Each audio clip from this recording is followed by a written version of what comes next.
برنامه سیاسی و تحلیلی دیدگاه. سلام و درود صمیمی به یکایک شما تماشابینان گرامی. در برنامه تحلیلی دیدگاه مثل هر وقت شوکت محمد با شما هستم. در برنامه امروزه درباره قضیه حمله به کارمندان کنسولگری تاجیکستان در مسکو صحبت میکنیم. چی شده است و آن بچه کی بود است و کیها شرطه خوردند و کیها زخمی شدند و مقصد از این حمله چی بوده است؟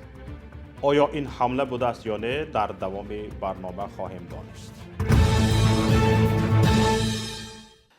با وجود اینکه سفارت تاجیکستان در مسکو هم مثل دیگر نهادهای دولتی و قدرتی در تاجیکستان خواست از جبر دیده جنایتکار تراشد و رسانه ها نیز تنها فرضیه سفارت را به نظر گرفتند و مستقیم زاده را حملگر معرفی کردند، قضیه ناگهان رنگ دیگر گرفت. چه خیلی رنگ دیگر گرفت.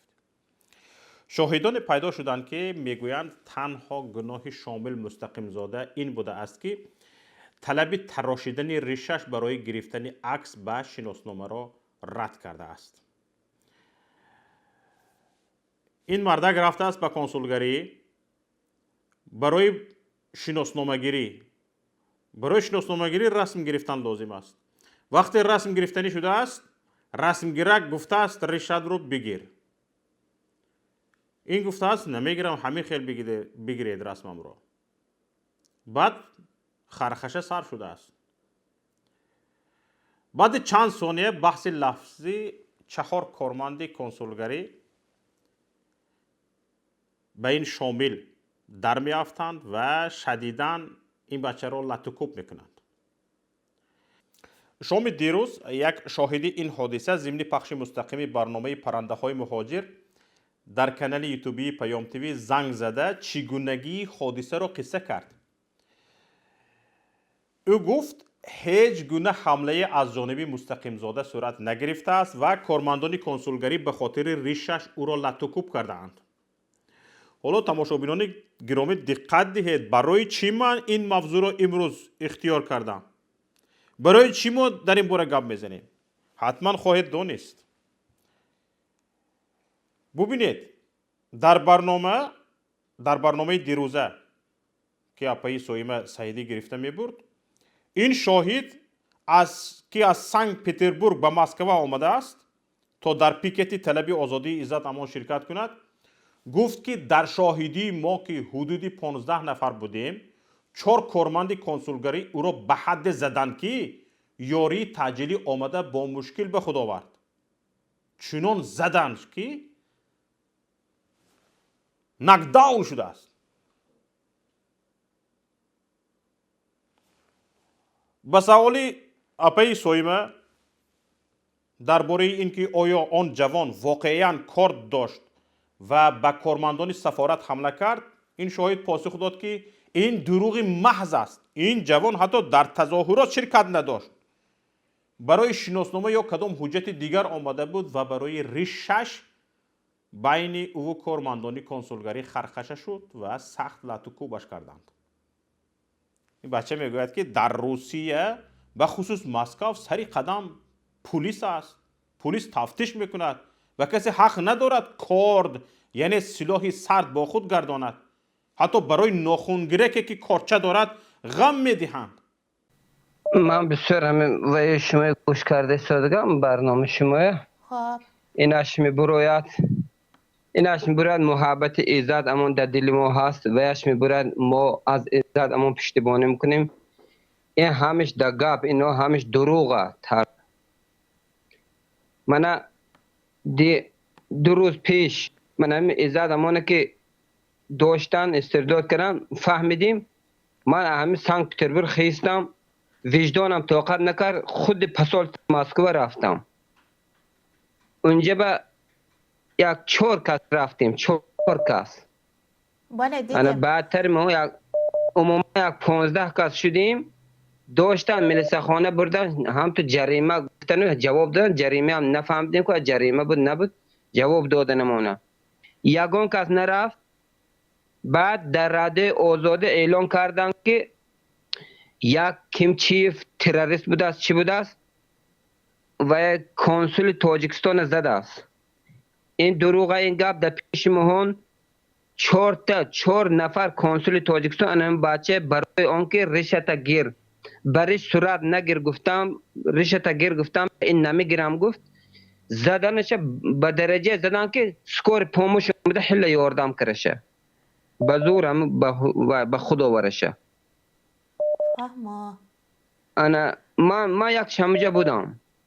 برادر جان، من یک سوال داشتم به شما. گفتن که همان بچه که در سفارت بود به خاطر ریش داشتنش شما گفتید زدند او را. میگویند که بچه کارت داشت، در دستش کارت داشت، محافظ سفارت را هجوم کرد به همان محافظ سفارت. نه گوش کنی، این دروغه، این گپ دروغ سلف. این گپ دروغ سلف. بچه میتینگ هم به نرفته است. اون بچه میتینگ هم به نرفته است. اون بچه رفت که مثال همه باره پاسپورت می چیش بده، چی باره همه به ریش داشت. بعد گفته که رشته گیر بعد صورت میگیره. این گفته است که نه من برش صورت میگیرم. انا همه باره کشکش شده. هم 4 تا کارگر پسول نه، این کنسول پسول کمتر بیناشون دور و هم جای ویشون ادارهشون دورتر. همه کنسول با 4 کس زدنش. اون بچه زدن به درجه زدن که سکور پاموش آمده یاردم کرده حل به خدا ورشه دیه. بله، نوارش را تماشا کردیم. یعنی کار داشتنش هم تهمت است، هجوم کردنش هم تهمت است. تهمت در این رسیه هر قدم تو ملیسه شما پرویرکه میکند. شما حق ندارید که وقت خلاد ناروجه گرفته گرید در این شهر ماسکو، در با تیمبول ماسکو هر قدمش ملیسه. فهمو. حاضر به یک ناخونگیرکی که تیغ کارچه دارد هوای به دارد گرم میکند. این که حال یک کار ده. همون نفر عین حال در کجاست خبر ندارید؟ نفری که لاتو کوب نه، من نمیدونم راستگه وای کجا رفت. من گشتم این طرف موندم آمدم. تماشابینان گرامی، به ما میسر شد شاهد دیگری این حادثه را پیدا کنیم.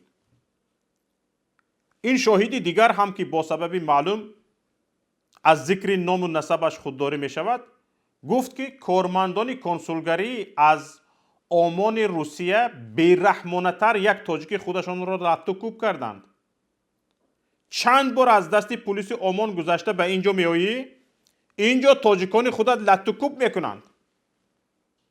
ببینید تماشابینان گرامی، متاسفانه هر دو شاهد هم از تقدیر مینبده مستقیم زاده اظهار بیخبری کردند. اینها نمیدونند که مستقیم زاده را به کجا برده است، پلیس در کجا نگهداری میکند، آزاد است یا در حبس است. حالا دیروز سفارت تاجیکستان در روسیه به رسانه‌ها از حمله مرد با کارد به کارمندان این نهاد خبر داد. یعنی یک مردک در آمده است به داخل کنسولگری با کارد به آنها حمله کرده است. این خبر در حال از سفارت به رسانه‌ها رفت که یک روز قبل نوار در شبکه‌های اجتماعی از حمله کارمندان سفارت به کار افتاده نشر شد. عکسی نشر شده در بعضی رسانه‌ها که گفته می شود از جانب سفارت فرستاده شده است، نشان می دهند در هر دو حالت سخن درباره یک نفر می رود. پس کی به چی کسی حمله کرده است؟ از سفارت تاجیکستان در روسیه به رسانه‌ها گفتند تقریباً ساعت 11 صبح روز 29 مردی حمله‌ور در دست کارد از بین مردمی کار افتاده نزد سفارت به یکی از محافظان حمله کرده است. به ادعای سفارت حمله‌ور امکان نیافت با کارد به این محافظ ضربه زند. گپ را بینید. اما او یعنی محافظ ضرر جسمانی برداشته است. همچنین سفارت تاجیکستان ادعا دارد که فرد حمله‌ور از پیروان گروه دولتی اسلامی یا داعش بوده. گپی بالاخانه‌دار را بینید. در جستجوی مقامات تاجیک قرار داشته است. او یک آدم خفناک بوده است، عقیده های افراطی داشته است. وقتی از او پرسیده شده است که چرا به این کار دست زد، جواب داده است که مسلمان ها را در اینجا غم میدهند.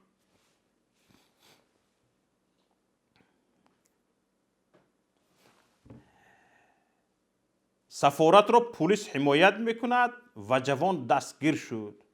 گپ را ببینید. حالا جوان در کجا؟ در بازداشتگاه قرار دارد. این گپ سفارت است.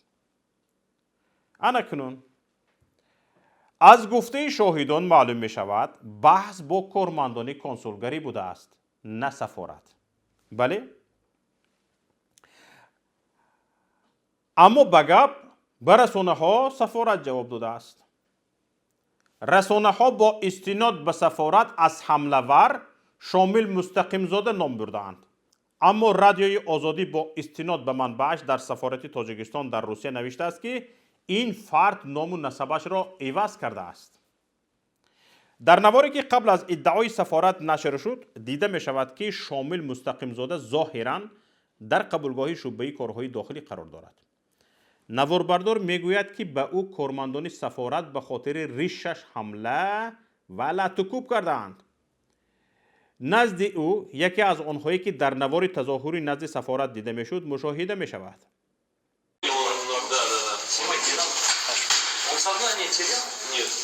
Я его привозил, не терял, его тошнил, не сидел, болевал раз. Можно? Да. Да, консульство задел шмиган. Пара консульство и разаден, я не бачу. Ну да, говорит, вот, консульство один, старше дромбил. Ангела. Подешь как он нашел? Чоркаш як аз задагам, буз жетан чоркаш зед. Се помогне. А кай за один стем, но коли проблема да имаш, помогне. А хочешь мы в машину?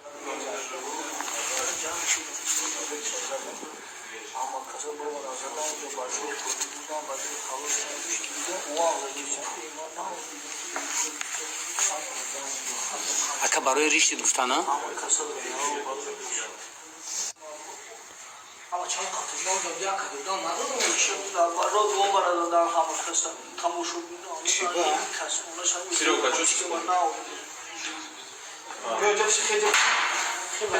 что ты بخیر بشیم جدا؟ بخیر جدا بشیم نه تماشابینان گرامی، در ادعای سفارت چند چیز فهما نیست، فهمیده نمی شود چند چیز را. کدام چیزها را فهمیده نمی شود؟ ببینید. یکم، حمله‌ور امکان نیافت با کارد و این محافظ ضربه زند. بله؟ گفتی سفارت. حمله‌ور در دست کارد داشت اما امکان نیافت به محافظ ضربه زند. اما او ضرری جسمانی برداشته است. این هم دعوای سفارت که با کارد ضربه زده نتوانسته است اما محافظ ضرری جسمانی برداشته است.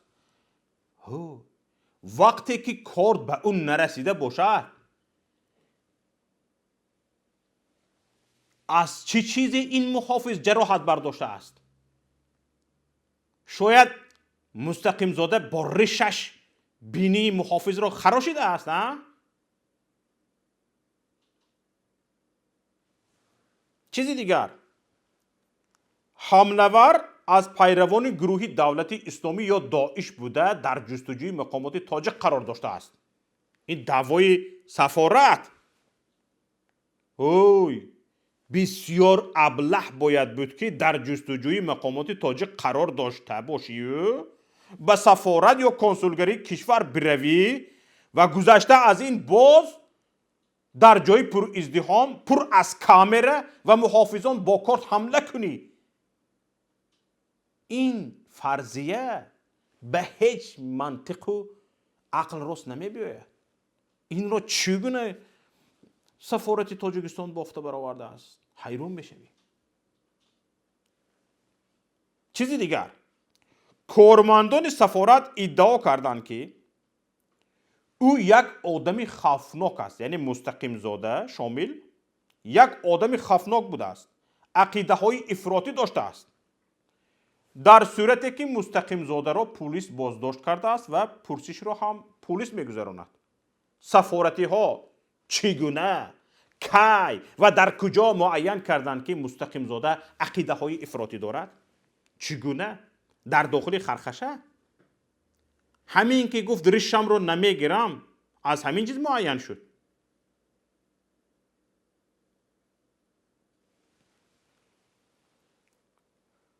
ببینید، کارمندان سفارت گفتند سفارت را پلیس حمایت میکند و جوان دستگیر شد. حالا در بازداشتگاه قرار دارد. چقدر باید ابله بود که از نزد پلیس گذشته به کارمندان سفارت حمله کنی، در حالی که میدانی اگر از جانب پلیس پرانده نشدی حداقل دستگیر میشوی.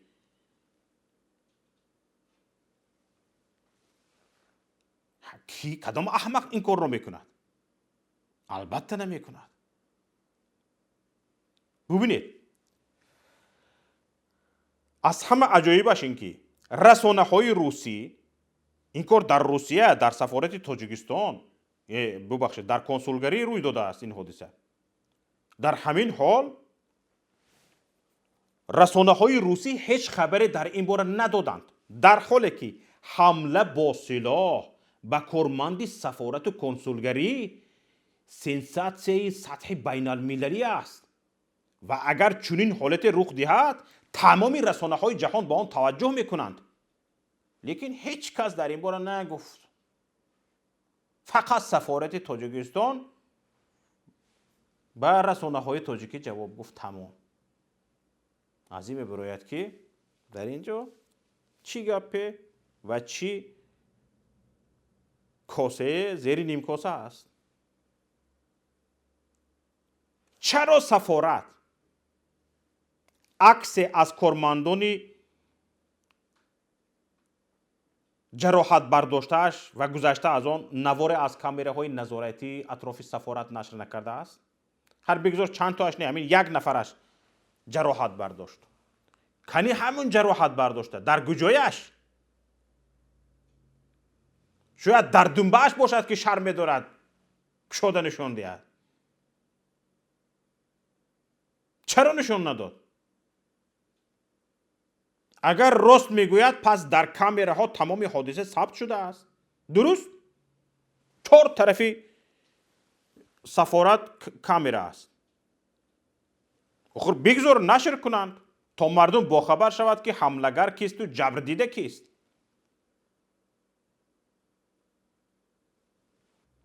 تماشابینان گرامی، انا همین خیل گناهکار برآوردن جبر دیده از جانب مقامات تاجیکستان حادثه نو نیست.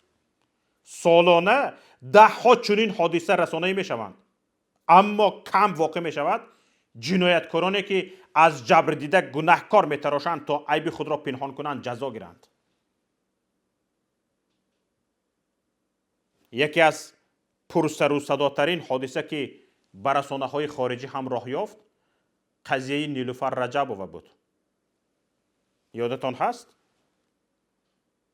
لط و کوبش کردند، تهدید به تجاوزش کردند، اما چون از بالای تهدید کرده ها، لط و کوب کرده ها شکایت برد، از بالای تحقیر کرده ها، خودش را گناهکار برآوردند، جریمه اش کردند. سر و صداها در رسانه های جهانی، طلب سازمان های بین الملل نیز باعث نشد گناهکار اساسی جزا گیرد. هیچی.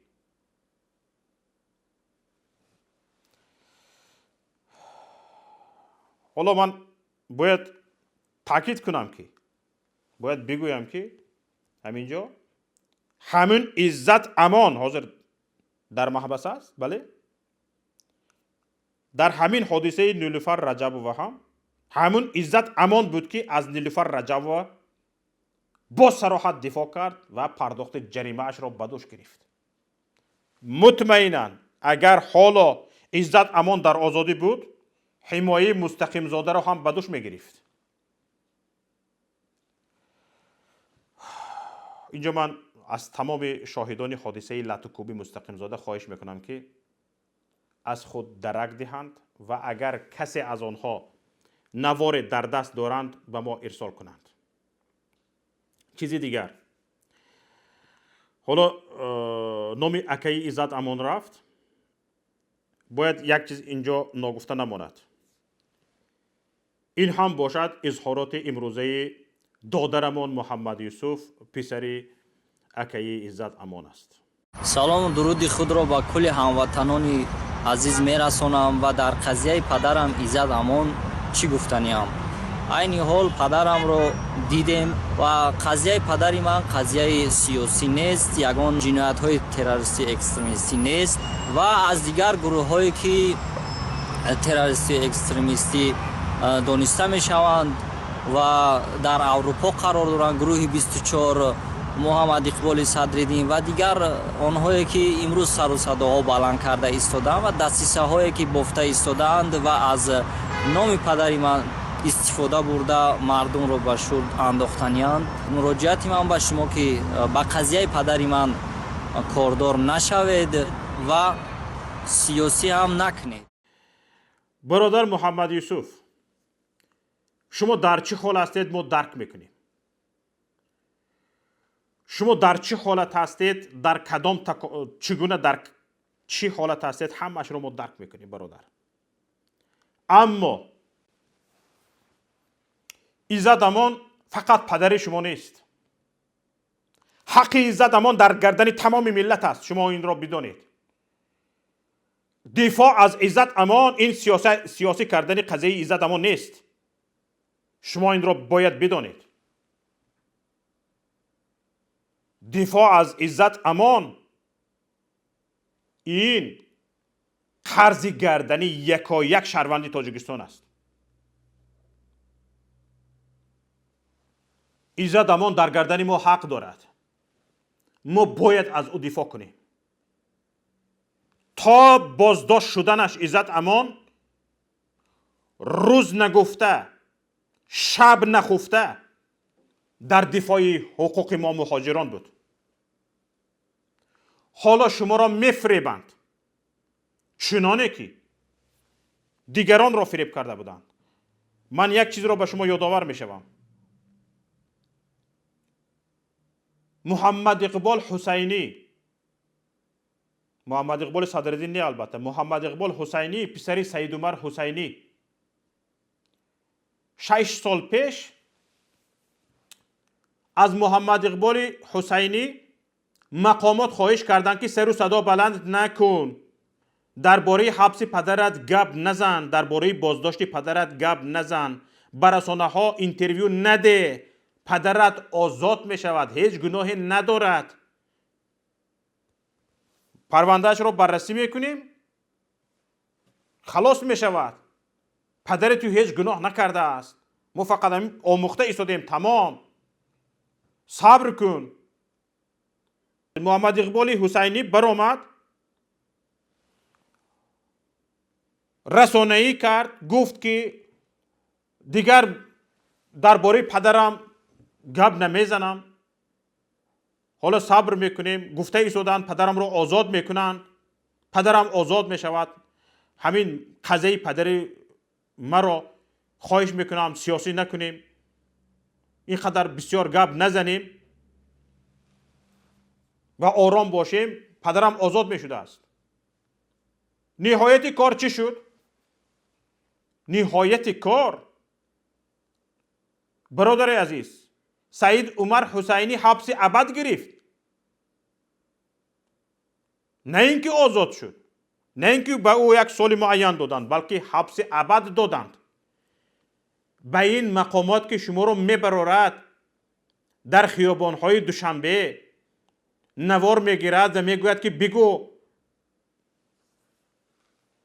قضیه پدرم رو سیاسی نکنید، به قضیه پدرم دخالت نکنید، حرف نزنید، قضیه پدرم سیاسی نیست. آنها شما را فریب میکنند. اگر فریب نمیکنند، اگر پدرتان را شکنجه نکردند، اگر واقعا درست میگویند، اگر به این حرفشون صادقند برارن ایزدمون گپ زند، به پدرتون حق بدهد، حق بدهند مقامات تا پدرتون حرف خودش را بگوید. که ملت ببیند ایزدمون شکنجه شده است یا نه. که ملت ببیند ایزدمون چی میگوید. اگر این کار را نکردند هرگز به حرف آنها باور نکنید و خودتان هم احتیاط باشید. برادر عزیز، مقامات امروزه، این رژیمی که امروز در سر حاکمیت هست یگان وعده خودش وفا نکرده است. تا به همین روز مدت 30 سال فقط ملت را فریب کرده آمده است. نه به صلح وفا کرد، نه به وحدت وفا کرد، یگان بار به وعدهش وفا نکرده است. برادر، خواهش میکنم این مسئله را جدی بگیرید و دیگر نگویید که قضیه پدرم را سیاسی نکنید. قضیه پدرتون سیاسی است. چگونه قضیه پدرتون سیاسی نمی شود؟ وقتی که از بازداشت او خبردار می شوند در حال در تاجیکستان ضدش پرونده باز میکنند، به قلابی متهمش میکنند. تا اون روزی که ایزد از روسیه استرداد نشده بود و این به این حالت آمده نرسیده بود، آنهایی که پدرتان را به قلابی متهم میکنند در کجا بودند؟ این کارها ساخته است برادر. هم پدر شما 40,000 روبل و 40,000 روبل شان و شرفش را میفروشد، خودش را سرخم و زبون کوتاه میکند. شاید در یک روز 40,000 خیر میکرد پدر شما. برای 40,000 روبل خودش را اینقدر شرمنده میکند؟ نه، به این گپا، به این حرفا باور نکنید. قضیه پدرتون سیاسی است برادر. برای چی من عاقبی این مسئله آوردم، این رو چسبانیدم؟ برای آن که بزرگ مهریارف هم با قلابی بازداشتش کردند. بعد چند گناه ها بالای اجزام شد. حالا چند نفر دیگر همین خیل است. وقتی که یک ادوکت دیگر از بزرگ مهریارف خواست دفاع کند، نوریدین محکم زاده، او را هم به قلابی متهم کردند. و بعد با چند عیب و نقصان های دیگر، جرم های دیگر را به گردنش بار کردند. بسیار هوشیار باشید برادر عزیز. جبر دیده در این حکومت امروزه ما به متهم، به جنایتکار مبدل می شود و جنایتکاران زمان به دستان حکومت هستند. اینجا نهایت برنامه امروزه دیدگاه است. تماشابینان گرامی، لطفاً به کانال یوتیوبی ما پیام تیوی ابونه شوید. لطفاً پخش کردن تگمه لایک را فراموش نکنید. همچنین پخش کردن تگمه زنگوله به شما امکان می‌دهد که برابر پخش نوارهای ما شما در حال با خبر شوید و در حال تماشا کنید. سلامت و سربلند و پیروز باشید. السلام علیکم و رحمت الله و برکاته.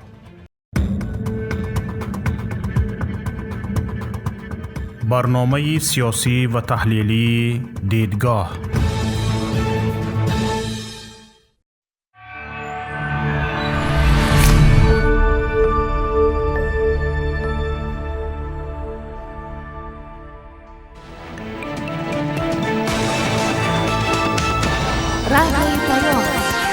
در فضای سیاست صدای جدید. رادیوی پیام. علم، فرهنگ، نوید. رادیوی پیام. مشورت، بحث، گفت و شنید. در تمام دنیا روی رسانه اینترنتی رادیو پیام .net